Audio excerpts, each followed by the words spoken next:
Hola, bienvenidos a Lightspeed Spanish. Well, I want to share with you today 4 little things that Spanish speakers from Spain say that are, in my opinion, shortened versions of a longer thing. They're referred to as omissions.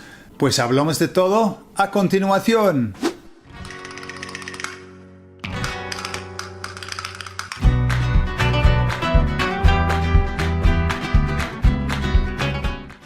The first one is one that I've heard a lot, and I remember the first time that I heard it, I was thinking, what's that? When somebody said to me, habérmelo dicho, habérmelo dicho, and I thought, habérmelo, having to me, it said, having said it to me. And I thought, what on earth is that? Well, the actual sentence, the real one, is deberías habérmelo dicho. Okay? You should have told me. But instead of saying deberías habérmelo dicho, they just say habérmelo dicho. And of course, it isn't just you should have told me. It's for anything that you should have done. The one I hear that always makes me laugh is because, you know, here in Spain, I don't know if you know this, but the sense that I get, and I could be completely wrong, but the sense I get in the region that I live in is that the perception is that if you become a policeman, or especially Guardia Civil, then that means that your education level is not super high. It's just the impression that I get when they talk about La Guardia Civil. So the joke I hear, which I find very funny, is this. So somebody says to a person, ¿En qué trabajas? And the person says, pues soy policía local. Their reply is, haber estudiado, which is, deberías haber estudiado. You should have studied then. The implication being that to be a policeman you haven't had to study. The second omission that I hear, and this is super interesting, and in fact, el pastor, the shepherd, said this very sentence to me when we were talking about the fires, right, that are going on in Spain and have been going on. And I said, so, ¿qué opinas de los incendios? What do you think about the fires? And he said, yo creo que los han hecho aposta. Aposta really is a propósito. But lots and lots of people, instead of saying a propósito, which is on purpose, yeah, a propósito, it's also by the way, a propósito. But you don't hear that very much, but it is a by the way as well. But on purpose is a propósito. But lots and lots of Spanish speakers say aposta. It's seen as a colloquial, and apparently it has roots in another expression, but most Spanish speakers see that as the shortened version of a propósito. The other one, sentence that has a tremendous omission in it, is this. When somebody says to you, pues yo que tú no lo haría. Yo que tú.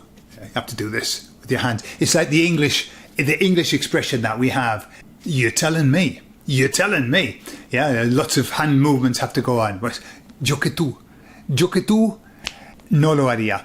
That is, if I were you, I wouldn't do it. What the real sentence is si yo fuera tú, or si yo fuese tú, no lo haría. But because that's a very long sentence, just like deberías habérmelo dicho, they shorten it to yo que tú, and then you have to use a conditional because it's a structure of if I were you, I would or I wouldn't, whatever. So yo que tú no lo haría. Yo que tú hablaría con él. And that is very common. It's colloquial, it's shortened, but very common. And then that brings me to the last one, which is just my opinion. Okay, this is just my opinion. But there's this little expression that my beautiful wife uses a lot.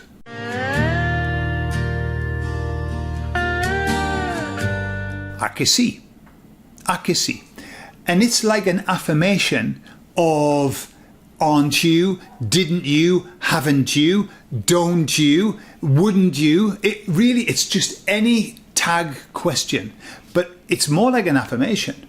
A ti te gusta el fútbol, a que sí? You like football, don't you? Se lo dijiste tú, a que sí? You told him, didn't you? So it's any kind of like affirmation. Now, the structure of a que sí is weird, isn't it? It's to that yes, to that yes. So it doesn't really translate. So I was thinking about where that could come from. And what I'm aware of is that there's a verb which is apostar a que. Right? Apuesto a que. I bet. Not in all contexts does this work, but in a lot of contexts, when somebody says, I bet you told him, yeah? Se lo dijiste tú, a que sí? I have the feeling that it's apuesto a que sí, se lo dijiste tú. I could be wrong. It doesn't matter, but it just gives you that idea of like, I bet you did that. I bet you like football. ¿Te gusta el fútbol? ¿A que sí? Obviously, it doesn't translate as I bet, but it's just unusual that we've got this a que, almost like the verb's missing from the a que. Yeah? Who knows? In fact, if you are, without doing an AI search, okay, if you are truly somebody who studies language and you know where that comes from, or you know what the source of that is, let me know. Porque es un tema interesante, ¿a que sí? Así que eso es todo, chicos. Si tú sabes o conoces una expresión así, con omisiones, pues ponlo en los comentarios, me gustaría leerlo. Y así que de momento me voy. Hasta luego, chicos. Os quiero mucho. Adiós.